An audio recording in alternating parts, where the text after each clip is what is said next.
নমস্কার, আমি রাজীব সেন। আমি কলকাতা বিশ্ববিদ্যালয়ে বিকম অনার্সের স্টুডেন্ট। তো আমার কাছে ম্যাক্সিমাম ক্ষেত্রে একটা প্রশ্ন উঠে আসে যে মাইক্রোসফট 2007-এর ভেলুকাপ ফাংশনটা কী?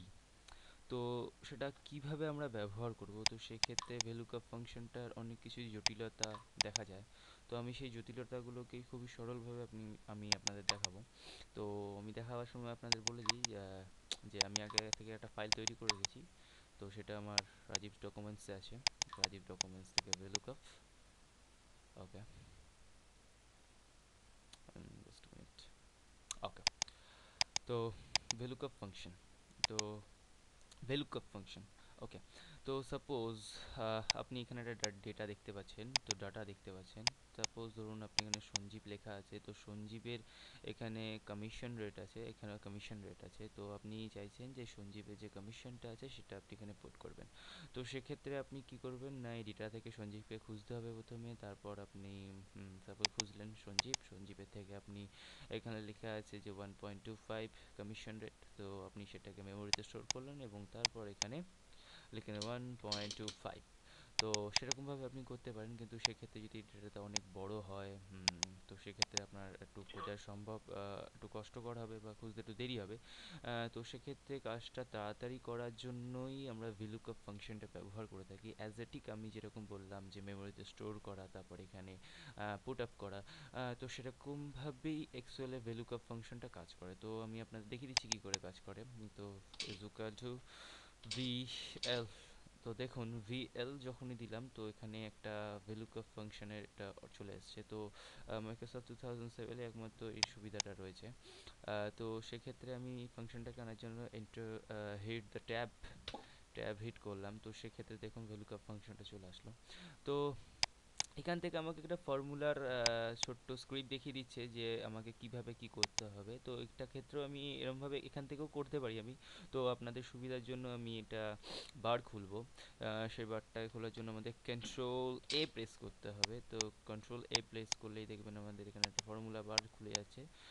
তো সেখান থেকে আমি আপনাদের দেখাবো, তো আপনাদের বুঝতেও সুবিধা হবে। তো এখানে লুকআপ ভ্যালু চাইছে, অর্থাৎ আমরা কোন ভ্যালুটাকে আমরা লুক করতে চাইছি। অর্থাৎ আমি সঞ্জীবকে লুক করতে চাইছি, তাই সঞ্জীব করলাম। তারপর আমি এখানে টেবিল অ্যারে, অর্থাৎ কোন টেবিল থেকে আমরা করতে চাইছি। তো আমি এই টেবিল থেকে করতে চাইছি, তাই জন্য এটাকে সিলেক্ট করলাম। তো এটা করার পর আপনি জাস্ট F4 হিট করবেন। তো আমি F4 হিট করলাম, তো দ্যাটস মিনস আমি এই সেলটাকে লক করে দিলাম। লক করার জন্য আপনারা জানেন যে ডলার সাইন ব্যবহার হয়, তো সেটা অটোমেটিকলি ডলার সাইন ব্যবহার করে দিচ্ছে এখানে F4 হিট করলে। তো এটা কেন হয়েছে, একটাই কারণে। সাপোজ ধরুন আমি সঞ্জীবে করলাম, সঞ্জীবের পর রানা, জয়, শম্ভু, রাবণ করতে হবে। তো সেক্ষেত্রে আমাকে যদি রিপিট না করি, তো সেক্ষেত্রে যখন ড্র্যাগ করব তখন আলাদা আলাদা ভ্যালু চলে আসবে, অথবা সঞ্জীবের যেটা আছে সেই ভ্যালুটাই এখানে চলে আসবে। তার জন্য আমি সেলটা লক করে দিলাম, যাতে আমি যখন ড্র্যাগ করে এই ফর্মুলাটাকে আউটপুটটা আমি যখন অ্যান্সারটা বার করতে যাব তখন যাতে অ্যাজেটিক না চলে আসে। তো দেন এখানে কলম ইন্ডেক্স নাম্বার চাইছে। তো কলম ইন্ডেক্স নাম্বার মিনস যে কতগুলো কলমে রয়েছে। সাপোজ এখানে A B, তো 1 2, অর্থাৎ আমি এখানে 2 প্রেস করছি। সাপোজ যদি এটা ধরুন সিতে থাকতো, তো কমিশন রেটটা যদি সিতে থাকতো, সেক্ষেত্রে A B C মিনস 1 2 3। তো আমি এখানে 3 দিতাম।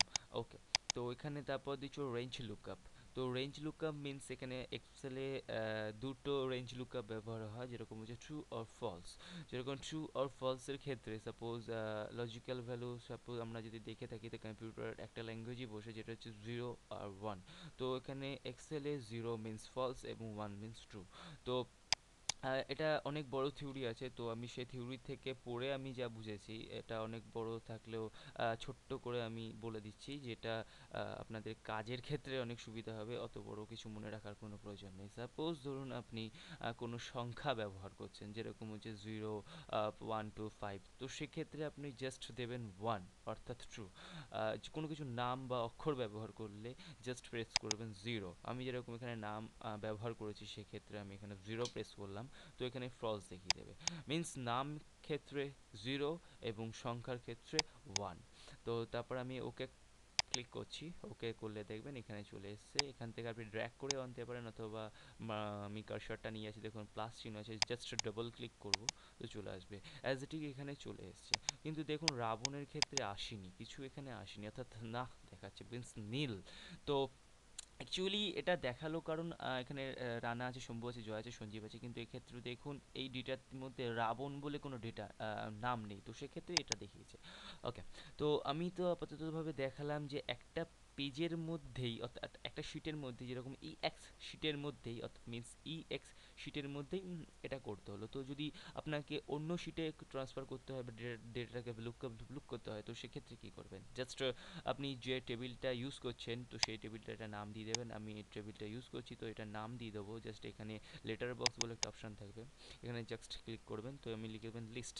আমি লিখছি list, I sorry LIST, list. Then hit enter, enter hit করলাম, নো ইউজ স্পেস, আপনি কোনো স্পেস ইউজ করতে পারবেন না, তো এটার একটা নাম হয়ে গেল।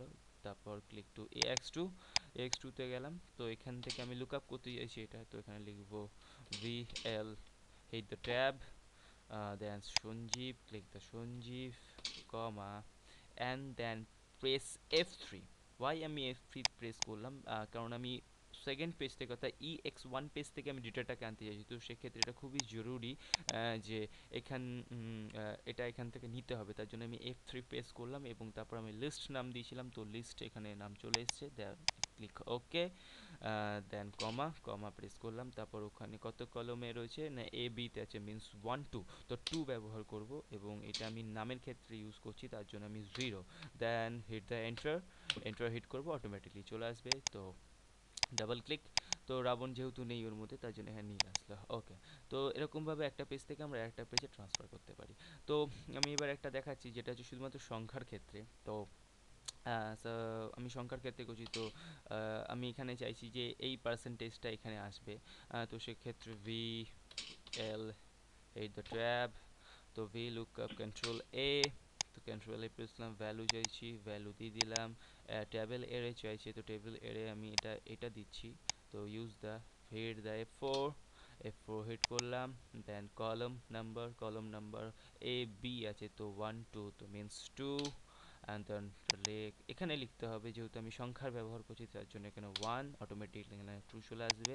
দেন ক্লিক ওকে, তো ডাবল ক্লিক, তো দেখে নিন এখানে চলে এসেছে। আমি একটু ভেরিফিকেশন করে দিই আপনাকে যে ঠিক আছে কি না। আমি বলেছি 0 যে থাকবে সে পাবে 0, অর্থাৎ যার সেল 0 হবে, অর্থাৎ 3000 এর নিচে যে সেল করবে সে 0 পাবে। তো এটা দেখুন 1000, অর্থাৎ 3000 এর নিচে, তার জন্য 0 এসছে। আমি বলেছিলাম 3000 থেকে 4999 পর্যন্ত যে থাকবে সে 0.75 পাবে, মিন্স দেখুন 5000, 5000 অর্থাৎ is equal to or greater than, অর্থাৎ 3000 থেকে 5000 পর্যন্ত যাদের সেল হবে, তো সে পাবে 0.7% কমিশন, 7%।